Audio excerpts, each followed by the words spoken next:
Bonjour, ici Stéphane Lévesque. Bienvenue à Télécœur à ce match de ballon sur glace au Centre Richard-Lebeau dans le cadre du tournoi Amigo. On est en demi-finale aujourd'hui et on vous présente un match dans la catégorie M12 entre RPF et les Amigos de Saint-Célestin. Donc, bon match.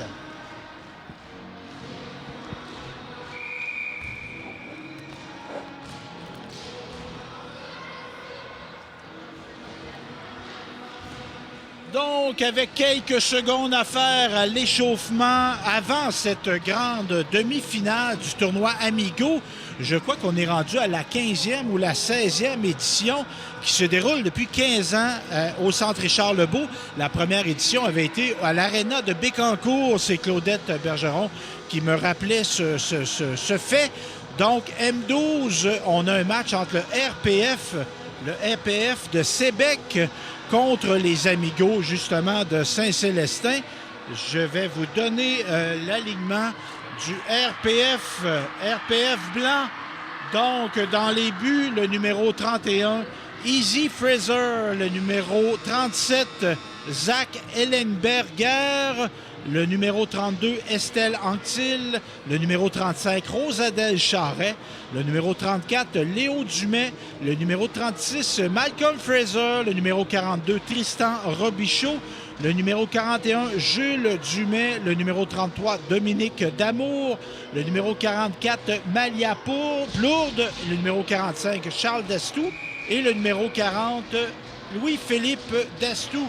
Et du côté des Amigos, les Amigos M12 bleus, on a le numéro 20, Thomas Roberge, le numéro 35, David Véronneau, le numéro 16, Antoine Bibeau, le numéro 17, Anthony Poirier, le numéro 23, Charles Nguyen Auger, le numéro 15, Charles Vouligny, le numéro 12, Alexandre Lefebvre, le numéro 14, Hubert Quentin, le numéro 7, Élie Paquin, le numéro 9, Xavier Guévin. Le numéro 2, Chloé Bourque. Le numéro 10, Simon Allard.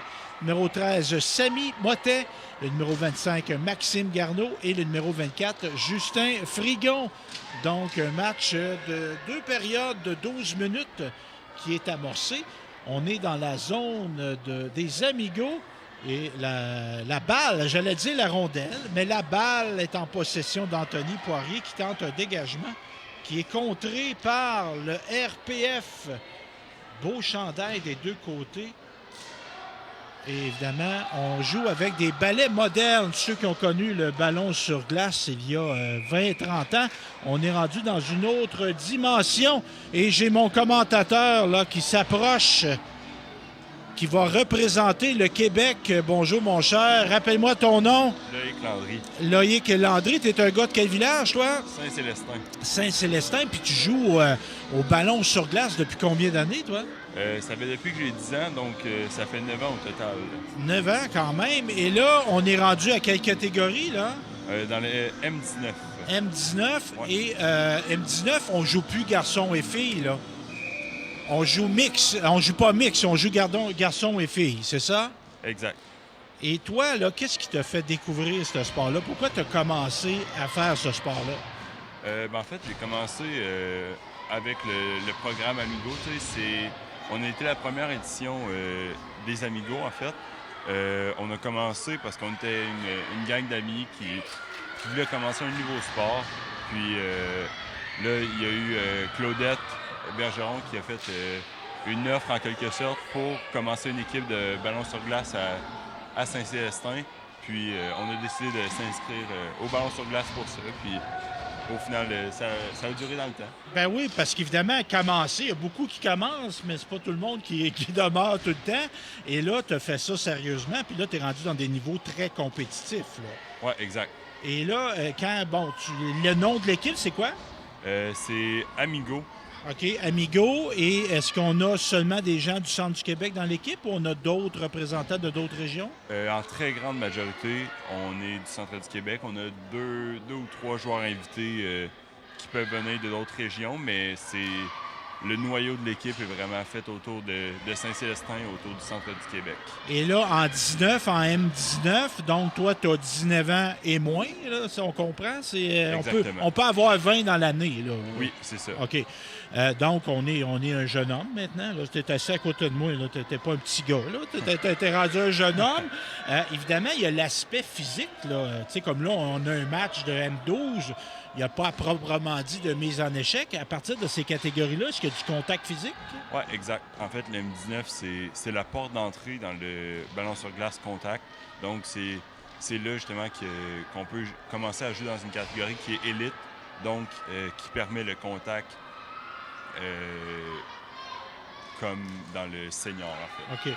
Puis là, évidemment, contact, le but du sport, c'est pas d'avoir du contact. Là. Non, c'est de marquer des buts.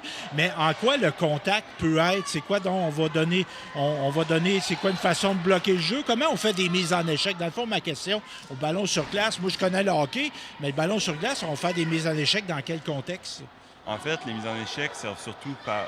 En fait, ça permet de peut-être jouer un peu plus rude dans les bandes, tu sais, parce que justement, on devient des plus gros garçons, des plus grands garçons. Fait que, tu sais, on prend plus de place en termes de protection du ballon. Ça on peut se servir de ses hanches, là, plus. Exactement. OK. Puis aussi, tu sais, le ballon sur glace, c'est pas comme avec des patins où est-ce que les changements de direction sont faciles. Donc, justement, ça permet d'arrêter un joueur si le ballon passe. Ça permet d'arrêter le joueur sans forcément qu'il puisse nous dépasser facilement. Uh-huh. Évidemment, le positionnement, moi, je me rappelle d'une époque là, bien lointaine où j'avais vu du calibre assez élevé, puis on servait beaucoup des bandes comme propulseurs. C'est-tu quelque chose qui fait partie du jeu, ça, dans des niveaux comme... on s'accote sa bande pour se donner un élan, là? Oui, exact. Les bandes... les amigos qui s'inscrivent au pointage, 1-0 pour nos M12 numéro 10. C'est qui ça? Simon Allard qui s'inscrit au pointage. Donc, la propulsion, là. Oui, ça sert toujours... on les utilise toujours. C'est sûr qu'auparavant, tu sais, les souliers n'étaient pas autant collants sur la glace. Là, il y a eu une nouvelle technologie qui fait en sorte qu'on a beaucoup plus d'adhérence, mais on s'en sert. La bande va toujours servir à justement avoir une meilleure propulsion, mais elle n'a plus autant un effet important qu'elle l'avait avant. Parce qu'on peut se donner, comme tu dis, l'adhérence est meilleure, donc on peut se donner un départ plus facilement à n'importe quel endroit de la glace. Exactement. De la glace, oui, en effet. Parce que là, je te mêlé, parce que là, on a du deck ball aussi. Oui, aussi. On peut jouer sur des surfaces de deck hockey, ce qui est un autre... ce qui est le même sport, mais qui est la glace. Une surface de deck, c'est pas de la glace. Donc là, championnat canadien, au moment où l'émission va passer, il va avoir eu lieu, le championnat. Mais c'est-tu ton premier, Loïc, ton premier championnat d'importance comme ça dans ton parcours de joueur? Non, c'est mon 4e championnat canadien juvénile. Puis en fait, mon dernier, parce que l'année prochaine, je gradue de la catégorie juvénile. Mais c'est ça, c'est mon 4e cette année. Évidemment, il y a un stress relié à ça. Il y a une excitation parce que là, on rencontre les meilleurs au Canada. Exact. Comment tu te prépares à un championnat comme ça? Bien, tu sais, il faut se préparer physiquement. Ça, c'est sûr que c'est important, en faisant de la course, en s'entraînant, puis aussi au niveau technique, en se pratiquant un peu à chaque semaine. C'est sûr que ça amène aussi une certaine préparation au niveau, par exemple, au niveau des études, parce que c'est en même temps que les études, donc c'est sûr qu'il faut un peu prévoir avec l'école de manière à ne pas prendre trop de retard, parce que ça reste que les entraîneurs mettent justement de l'emphase un peu là-dessus pour s'assurer qu'on continue quand même de faire un bon effort malgré notre présence au championnat canadien. Puis les championnats comme là, cette édition-ci des 19, c'est à quel endroit? À Ottawa. Ottawa. Puis les autres endroits que tu as joué, c'était où? J'ai joué à Val-d'Or l'année passée. Okay. L'autre année d'avant, c'était à Portage-la-Prairie, au Manitoba. Wow! Okay. Puis mon premier championnat canadien, en fait, c'était à Saskatoon, en Saskatchewan. Donc là, ça te fait voir du pays. Là. C'est des endroits qu'on ne va pas très souvent dans la vie. Oui, exactement. Puis la manière de jouer au Québec versus dans les provinces anglophones, le style, est-tu pareil? Y a-tu des particularités régionales dans le sport? Je dirais qu'au Québec, on est beaucoup plus axé sur la rapidité puis au niveau technique versus que les provinces plus des prairies, ils se concentrent beaucoup plus sur le contact. T'sais, ils sont plus forts physiquement, donc ils servent beaucoup plus du contact que de la vitesse. Puis l'Ontario, on se ressemble un peu plus, l'Ontario avec le Québec, mais vraiment la grande différence se retrouve entre les provinces des prairies et le Québec puis l'Ontario. OK. Puis on peut faire des similarités avec le hockey. Là. Le hockey est plus technique, mais en tout cas, c'était plus ça anciennement. Là. Les marqueurs de but, c'était souvent des Québécois, puis les joueurs robustes, c'était plus des Canadiens anglais. Et là, bon, l'avenir, toi, est-ce que tu veux, là, tu me disais que tu changes de catégorie. C'est-tu un sport que tu veux continuer à pratiquer? C'est certain que c'est un sport que j'adore, donc c'est certain que si j'ai l'occasion de le continuer dans une catégorie qui est vraiment très compétitive, c'est certain que c'est quelque chose qui m'attire. Mais encore là, ça reste que ça va être à voir en fonction de si je me fais choisir par une équipe. Ben oui, il y a ça. Il y a puis des fois, la vie change. Hein? Oui, Comme là, tu es toujours étudiant, toi? Ouais. OK. Tu étudies en quoi? Je suis à l'Université de Sherbrooke en génie mécanique. OK. Puis est-ce que... Oh, un autre but du Amigo. Un beau lancer. On est bien content. On célèbre. On prend les devants 2-0. Et équipe des Amigos entraînée par Claudette Bergeron. Puis l'autre entraîneur, c'est-tu sa fille Chloé, ça? Ouais. Chloé, c'est quoi son nom de famille, donc? Perrault. Chloé Perrault, qui est une bonne joueuse aussi. Est-ce qu'elle joue encore, Chloé? Oui, elle joue encore au niveau, dans la catégorie mixte élite. OK. Donc, on a des catégories, on a des hommes et des femmes. Exact. OK. Et là, bon, là tu es à l'école, tu es en génie mécanique, c'est ça que tu me disais. Y a-tu des choses, évidemment, là, tu n'es pas un vieux comme moi, là, tu poses pas des regards là, sur la vie qui passe, mais es-tu capable de te dire qu'il y a des choses que le sport t'a appris, que tu transmets, qui viennent dans ta vie scolaire, dans ta vie personnelle? Y a-tu des acquis que tu as eus dans le sport qui te servent dans ta vie de tous les jours? Bien, ça, c'est certain. Là, surtout dans le cadre d'un sport d'équipe, on apprend beaucoup à justement jouer en équipe. Puis on apprend qu'au final, pour bien performer en équipe, c'est pas forcément de rassembler tous les meilleurs éléments ensemble, mais il s'agit surtout d'avoir une bonne cohésion d'équipe. Puis que la meilleure manière de performer, c'est malgré tout d'avoir du fun à jouer. Donc, c'est ça qui se passe un peu avec les Amigos. On n'est pas forcément toujours juste les meilleurs joueurs qui jouent ensemble, mais on a vraiment beaucoup de plaisir à jouer. Donc, c'est ça qui nous permet de bien performer. Puis, c'est justement un élément que je peux amener au niveau de mes études et au niveau de mon futur travail, parce que, justement, on va être amené à collaborer. Oui, puis l'importance de la préparation, parce que oui, c'est plaisant de disputer des matchs dans l'action, mais si on veut être compétent comme au travail, il faut s'être préparé des fois dans l'ombre. Moi, quand j'ai joué du sport, j'aimais mieux jouer que pratiquer, mais ça demeure que, comment dire, on joue comme on pratique. Hein? Exact. On pratique comme on joue. Bien, merci, Loïc, bien intéressant, puis on va suivre ça, puis si on se recroise dans des matchs, n'hésite pas. Moi, je pense que tu as un beau potentiel comme commentateur aussi. Merci. Loïc, bien gentil. Donc, les Amigos M12 qui continuent à faire sentir leur présence en territoire de Sébec. Sébec dans le Bas-Saint-Laurent. Donc, 2-0 dans cette catégorie M12. On retrouve à la fois des garçons et des filles. Donc, on tente une entrée de zone du côté du Sébec, du RPF. On est contré et là, on ressort de la zone parce qu'évidemment, il ne faut pas être hors jeu. Ce qu'on n'est pas. Donc, une entrée de zone. Le 42 qui tente, qui jongle, mais qui est contré. Les Amigos, là, notre gardien de but, on a une bonne défensive du côté des Amigos. On se rend peu en zone, on se rend peu à proximité du gardien, ce qui diminue les chances de marquer et ce qui se transmet dans le pointage actuel, donc 2-0 pour les Amigos M12. On rappelle qu'on est dans le cadre de la demi-finale du tournoi Amigo.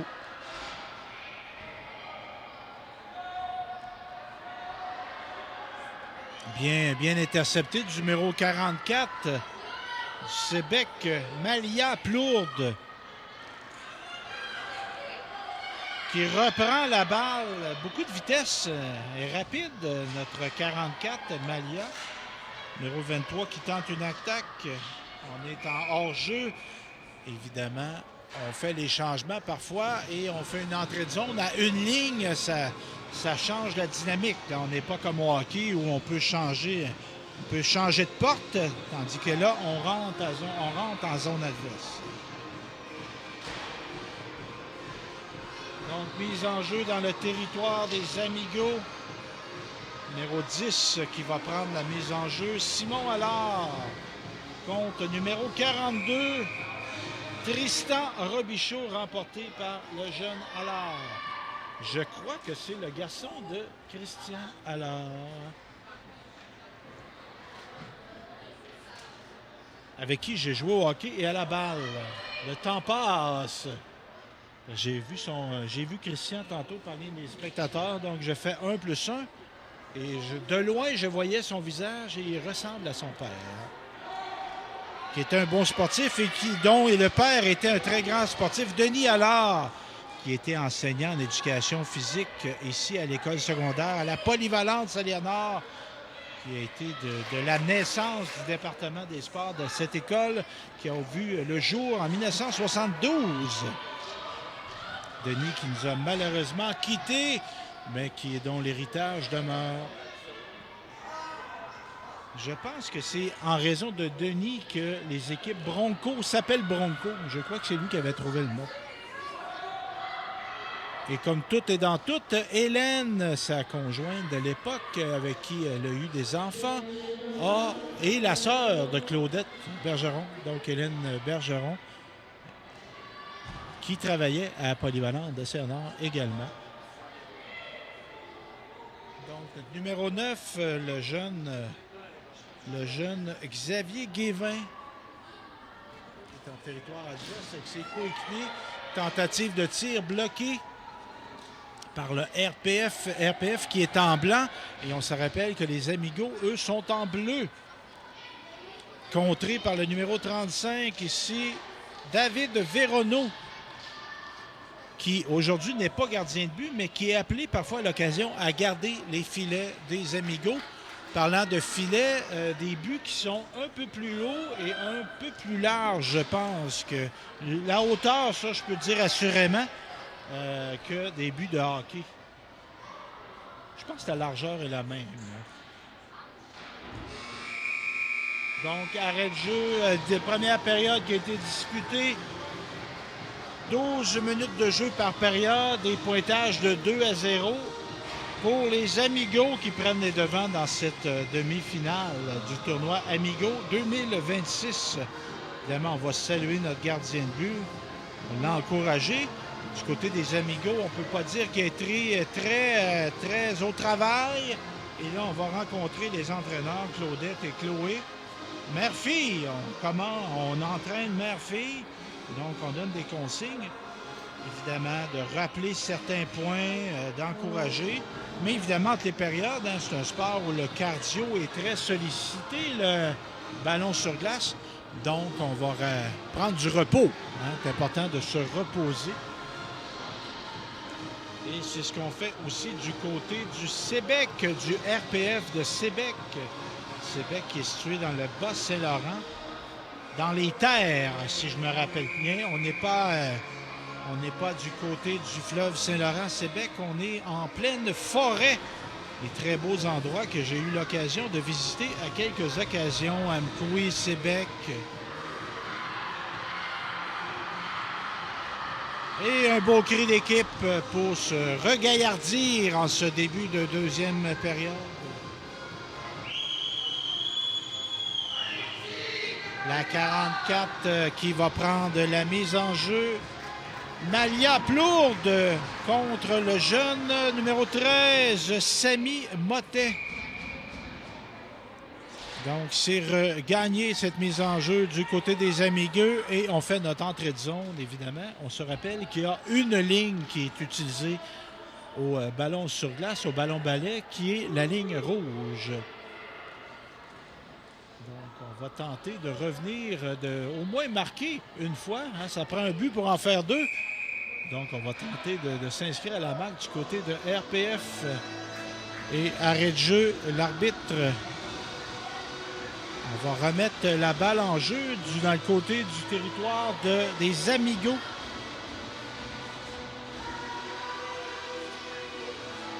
Les mises au jeu qui se fait au centre, mais pas au centre de la glace, au centre du territoire du Amigo. Donc le 13 ici, là, très rapide. On attaque, on tente une attaque du côté des Amigos. Est-ce que la balle va sortir? Non, on réussit à bloquer le dégagement du RPF. Les Amigos, on tente une passe qui est bloquée devant le filet. Le rôle en défensif, très important. C'est toujours important, un défenseur, on peut dire au ballon sur glace, là, qui peut souvent se substituer au gardien de but dans le fait de bloquer la balle. Donc, on dispute la ballon rondement du côté des deux équipes. Tente une attaque du côté des Amigos. Ça se ramasse devant le filet. Oh! On a manié le ballon du numéro 15, Charles Voligny. On n'a pas réussi à enfiler l'aiguille. Le RPF qui réussit à sortir la balle, le ballon de sa zone. Ballon très visible, orange et assez dur. Ça doit pincer, là. Évidemment, on est dans la M12, les balles, les lancers sont moins puissants, mais ça doit pincer quand même sur le bras ou sur le ventre. Évidemment, on a des jambières, comme m'expliquait, donc on est protégé au niveau des jambes, mais un lancer sur le ventre, là, ça doit pincer. Je profite de l'occasion pour saluer mon collègue Martin à la caméra, avec qui je passe le week-end au complet. On était à faire des entrevues samedi. Et là, en ce dimanche de mars, on passe notre journée ensemble. On a 4 caméras, pas 2, pas 1, pas 2, pas 3, 4 caméras aujourd'hui pour capter ce match qui va être monté par peut-être notre collègue Marc, notre collègue Raphaël, notre collègue Nathalie et Christian aussi qui est impliqué dans le processus de mise en onde. L'équipe à Olivier, Éric aussi qui rentre en ligne de compte. Donc, comme le ballon-ballet, la télévision, c'est un sport d'équipe avec 10 minutes à faire et une punition du côté du RPF. Mise en jeu en territoire Sébec avec en mise au jeu numéro 23, Charles Nguyen Auger. Remporté par les Amigos avec un avantage numérique de 1 joueur. Bien manié du côté du numéro 2, Chloé Bourque. On tente de lancer qui a été bloqué involontairement par un coéquipier. On tente un dégagement qui est réussi par le RPF. Donc, on va pouvoir respirer. Et là, on doit se repositionner, réorganiser l'attaque du côté du Amigo avec des nouveaux joueurs qui font leur entrée. Donc, on a réussi notre entrée de zone, mais non, contré par le 42 du Sébec. 42, numéro 42, Tristan Robichaud.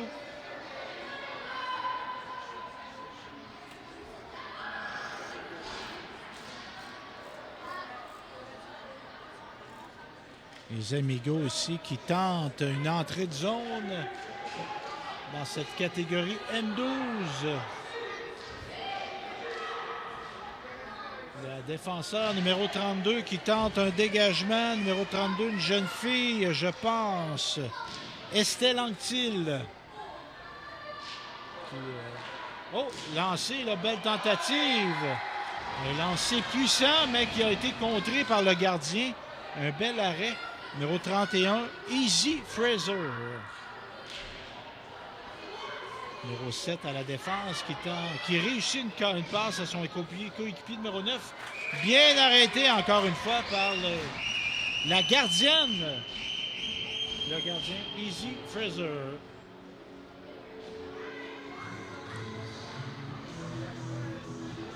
Donc, mise en jeu avec 21 secondes à faire à la punition.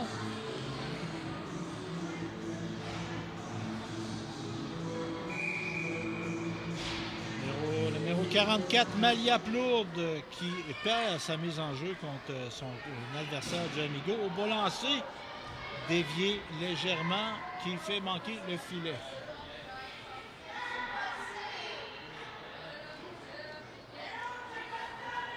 Numéro 7 qui tente une attaque, remet la balle à son équipier numéro 15. Numéro 13 maintenant. Numéro 13, Samy Motet, excusez-moi. Numéro 25 en défense qui tente une passe lancée, mais qui a été interceptée par le 41, Jules Dumais. Mais l'attaque se poursuit du côté des Amigos. On est derrière le filet. Numéro 13 qui tente une passe au numéro 15. Oh, qu'on a fait un beau jeu, mais qui a été contré. Bien bloquant défensif du côté du RPF. Oh, que ça passe proche, mais Sébec qui réussit à tenter de sortir. Mais non, on est contraint.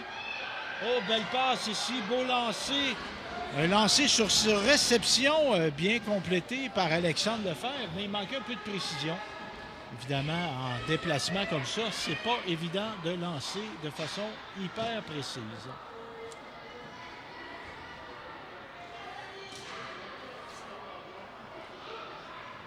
Oh, on ressort du coin avec possession de la balle, mais on est contré.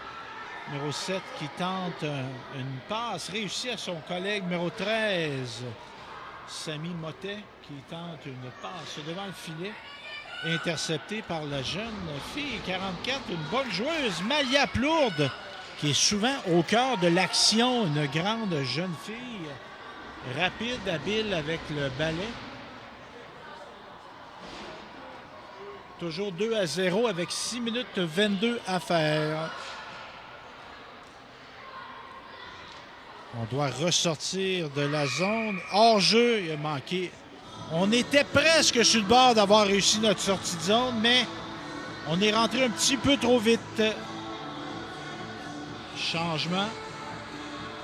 Et on va reprendre la mise en jeu dans le point central de la zone du RPF Sébec. Avec à la mise en jeu, numéro 23, Charles Nguyen Auger. Le petit-fils de Serge Auger, je crois, de Saint-Léonard d'Aston. Oh, bien contré ici, le 24 là, qui tente une belle attaque. Justin Frigon. Numéro 14 qui reprend la balle. Hubert Quentin. Oh, beau tir. Numéro 23. Charles Nguyen Auger. La balle se retrouve dans le coin. On la ramène en défense au numéro 24. Lancé. Arrêté par Easy Fraser.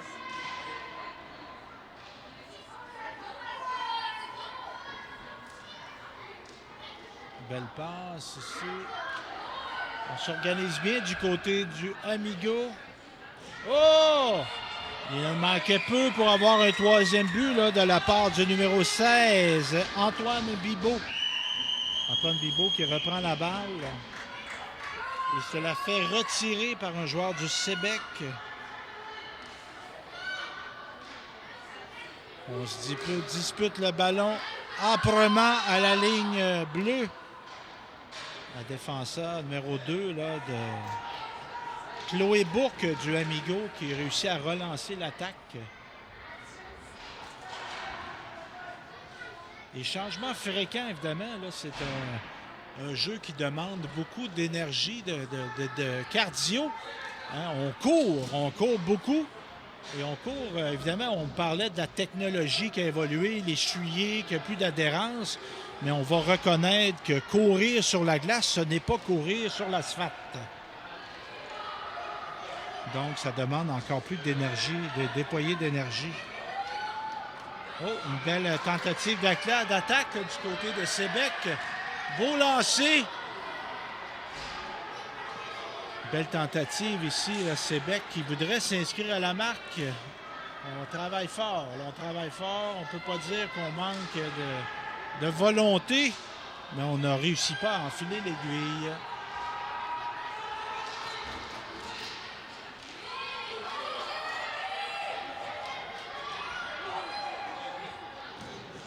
Oh oui!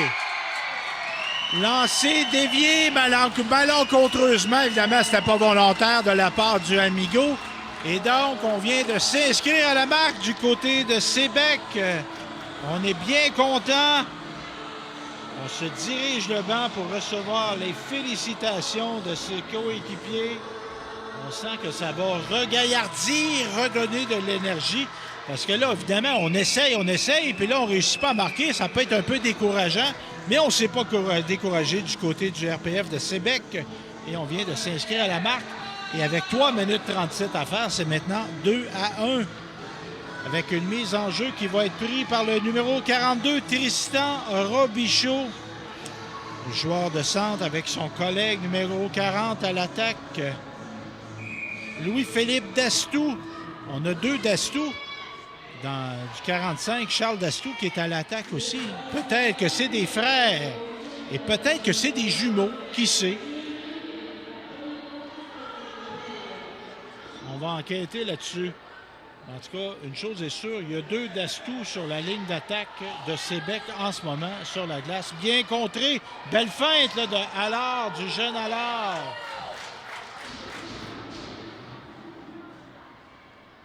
Oh, que ça a passé proche, là. Numéro 9, tel un Maurice Richard, Xavier Guévin, qui a passé proche. Était bien positionné à côté du filet. S'était trouvé un espace où il était libre, n'avait pas d'adversaire à proximité de lui. Oh! Beau lancer, bien contré en défense. Et l'arrêt de notre gardien, Easy Fraser.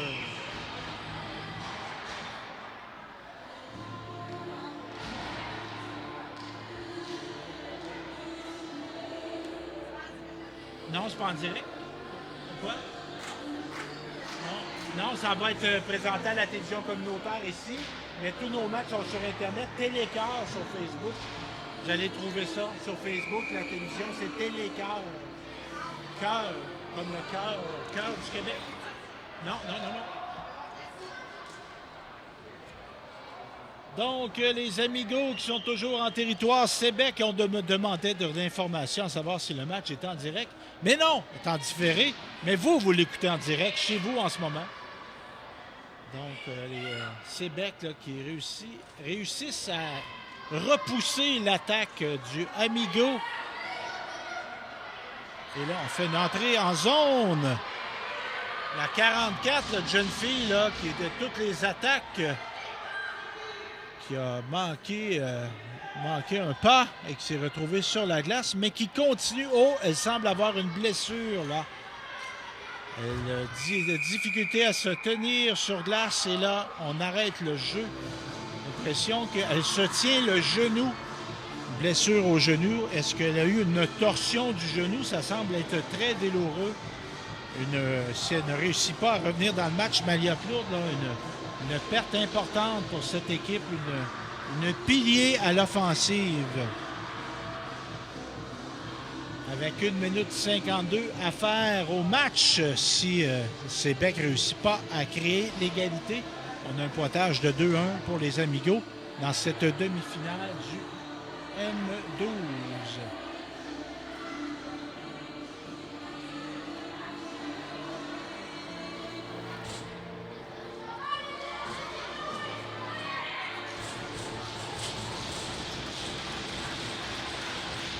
Et on va avoir l'aide des entraîneurs pour la sortir de la glace. Évidemment, on la tient pour pas qu'elle force trop sur son genou. Son genou endolori.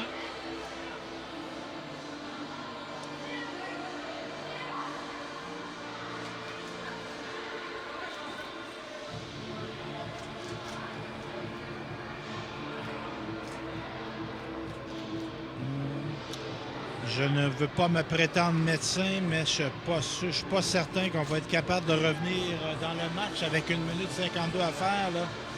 Blessure qui semble très handicapante pour la jeune joueuse.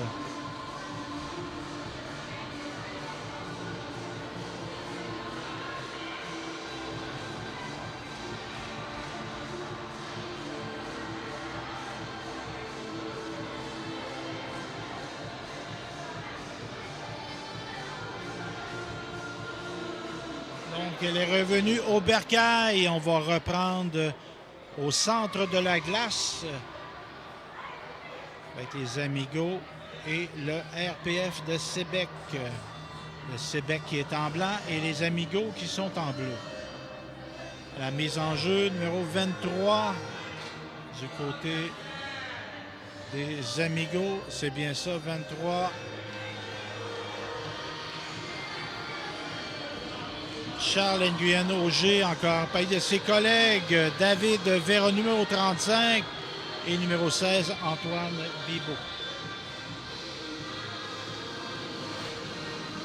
Et l'action qui va reprendre avec l'arbitre qui remet la balle en jeu au centre numéro 45, Charles Destou. On tente le tout pour le tout du côté du Sébec RPF, évidemment, avec 1 minute 45 à faire. Là, on se doit de créer l'égalité si on veut poursuivre notre parcours. Numéro 42 là, qui se dirige au filet, contré par le numéro 24 et son coéquipier. Donc, on se déploie en offensive du côté du Amigo. Bon geste là, du numéro 24, Justin Frigon, qui propulse la balle en territoire sans créer de dégagement. Évidemment, on était déjà dans la zone avec 1 minute 12 maintenant à écouler. Les Amigos.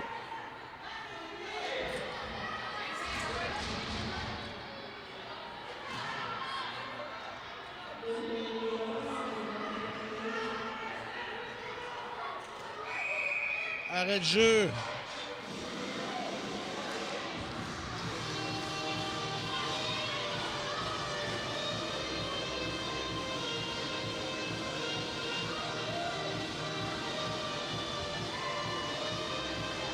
Est-ce qu'on a une punition?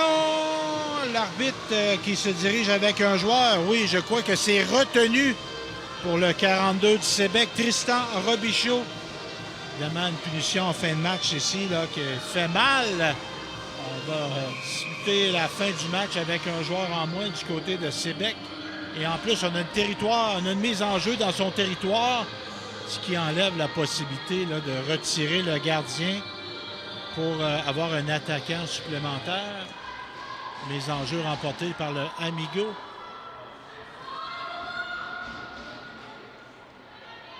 Numéro 9. Qui se fait enlever la balle. Mais on reprend du côté des Amigos. 2 contre 1. Lancé. D'ici, elle me semblait être dans le filet, mais non, elle a touché à l'extérieur du filet.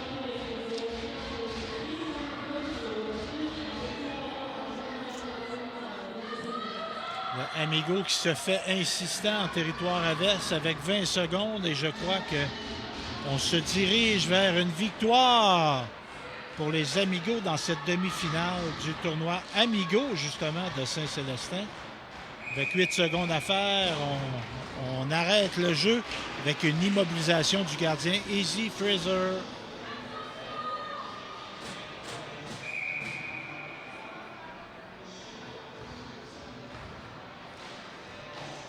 Le jeune Allard qui remporte sa mise en jeu et 2 secondes et c'est terminé. Victoire des Amigos M12 en demi-finale de ce tournoi 2026. Une belle victoire par le pointage de 2-1. Félicitations évidemment au Sébec, le RPF qui a disputé un beau match. On a vendu chèrement sa peau du côté de cette équipe du Bas-Saint-Laurent. On n'a pas à rougir de cette performance.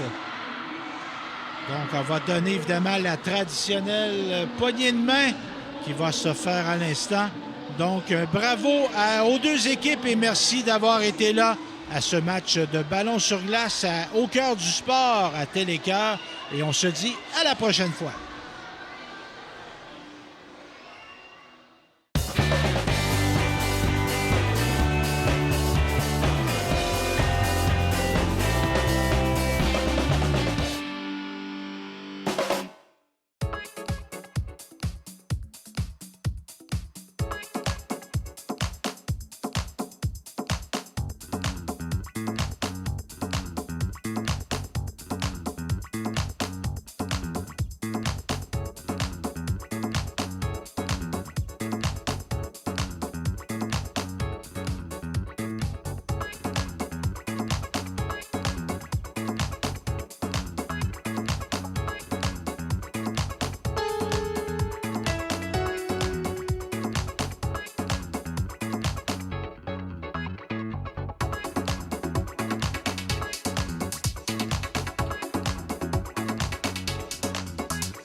Salut tout le monde, ici Daniel Grenier pour vous parler des télévisions communautaires autonomes. Pourquoi? Parce que c'est important et que, même sans l'aide d'un magicien, elles risquent de disparaître. Yeah! J'adore les jokes de magie. Je vais continuer. Yes! La première fois que j'ai fait une entrevue à la télévision, c'était à la télévision communautaire des Bois-Francs. Oui, moi et mon groupe d'humour, nous avions fait une entrevue et même 2 sketchs. Bon, là, j'entends des gens dire à la maison « Hey, montre-nous-en un bout, montre-nous-en un bout. » Ah, non. Bon, OK, un petit extrait. Wow. Là, ça va faire m'appeler la police, vous allez avoir une amende. Tu dirais qu'elle porte des pinottes aussi? Avec des bonnes pistachios! Grâce à cette expérience, j'ai appris que faire de l'humour devant personne, ça rit moins. 42 télévisions situées dans 15 régions administratives du Québec. Elles parlent des enjeux locaux et font rayonner les citoyens en leur donnant accès à un média accessible. Je la savais par cœur, celle-là. Ensemble, encourageons les télévisions communautaires autonomes. Oh, ça roule encore?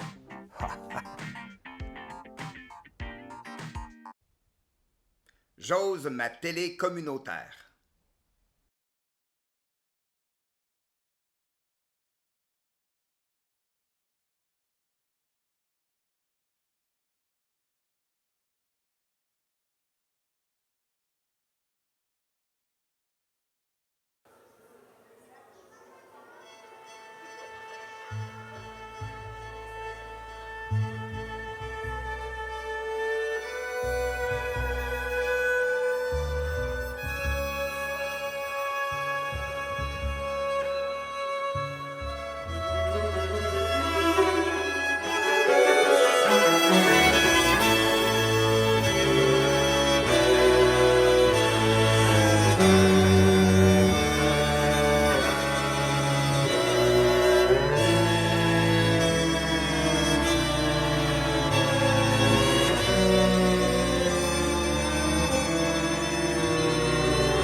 Ah, on passe. Pas moi ça.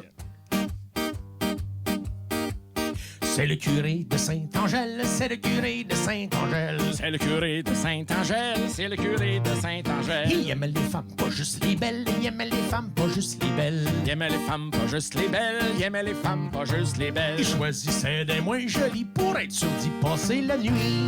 Patate, filou, spiritus, sancto. Mon père disait, vivons maintenant, car nous serons tous morts longtemps. Et c'est pour ça qu'il faut pas juger les petits passe-temps de nos bons curés. Et c'est pour ça qu'il faut pas juger les petits passe-temps de nos bons curés. C'est le curé de précieux sang, c'est le curé de précieux sang. C'est le curé de précieux sang, c'est le curé de précieux sang. Voyez les femmes qui ont de l'argent, il voyait les femmes qui ont de l'argent. Voyez les femmes qui ont de l'argent, voyez les femmes qui ont de l'argent. C'était avec l'argent de la quête qui se déroula toute sa requête. Patate, filou, spiritus, sanctus. Mon père disait, vivons maintenant, car nous serons tous morts longtemps. Et c'est pour ça qu'il faut pas juger les petits passe-temps de nos bons curés. Et c'est pour ça qu'il faut pas juger les petits passe-temps de nos bons curés. C'est le curé de gentil, c'est le curé de gentil. C'est le curé de gentil, c'est le curé de gentil. Voyez les femmes au lit, voyez voyait les femmes au lit. Voyez les femmes au lit, voyez les femmes au lit. Puis en soulevant la couverte, il leur chatouillait la patate. Patate, filus, spiritus, sanctus. Les plus puristes verront que je me suis trompé, mais que Sylvain a vraiment bien embarqué. Mon père disait, vivons maintenant, car nous serons tous morts longtemps. Et c'est pour ça qu'il faut pas juger les petits passe-temps de nos bons curés. Et c'est pour ça qu'il faut pas juger les passe-temps de nos bons curés. C'est le curé de Saint-Grégoire, c'est le curé de Saint-Grégoire. C'est le curé de Saint-Grégoire, c'est le curé de Saint-Grégoire. Il était aux femmes, vous pouvez me croire, il était aux femmes, vous pouvez me croire. Il était aux femmes, vous pouvez me croire, vous dites aux femmes, vous pouvez me croire. Allez à danse les samedis soirs, jouer du bassin, c'était beau à voir. Patate, filus, spiritus, sanctus. Mon père disait, vivons maintenant, car nous serons tous morts longtemps. Et c'est pour ça qu'il faut pas juger les petits passe-temps de nos bons curés. Et c'est pour ça qu'il faut pas juger les petits passe-temps de nos bons curés. C'est le curé de Sainte-Gertrude, c'est le curé de Sainte-Gertrude. C'est le curé de Sainte-Gertrude, c'est le curé de Sainte-Gertrude. Confessez les femmes, surtout les prudes, confessez les femmes, surtout les prudes. Confessez les femmes sur tous les prudes, confessez les femmes sur tous les prudes. Avec sa soutane et rien en dessous, il s'égrenait le chapelet et tout. Patate, filus, spiritus, sanctus. Mon père disait, vivons maintenant, car nous serons tous morts longtemps. Et c'est pour ça qu'il faut pas juger les petits passe-temps de nos bons curés. Et c'est pour ça qu'il faut pas juger les petits passe-temps de nos bons curés. C'est le curé de Bécancour, c'est le curé de Bécancour. C'est le curé de Bécancour, c'est le curé de Bécancour. Toutes les femmes lui faisaient la cour, toutes les femmes lui faisaient la cour. Toutes les femmes faisaient la cour, toutes les femmes lui faisaient la cour. C'est pas de sa faute, beau comme un cœur, il dégageait rien que du bonheur. Patate, filus, spiritus, sanctus. Quelle voix exceptionnelle. Merci. Mon père disait, vivons maintenant, car nous serons tous morts longtemps. Et c'est pour ça qu'il faut pas juger les petits passe-temps de nos bons curés. Et c'est pour ça qu'il faut pas juger les petits passe-temps de nos bons curés. Et c'est pour ça qu'il faut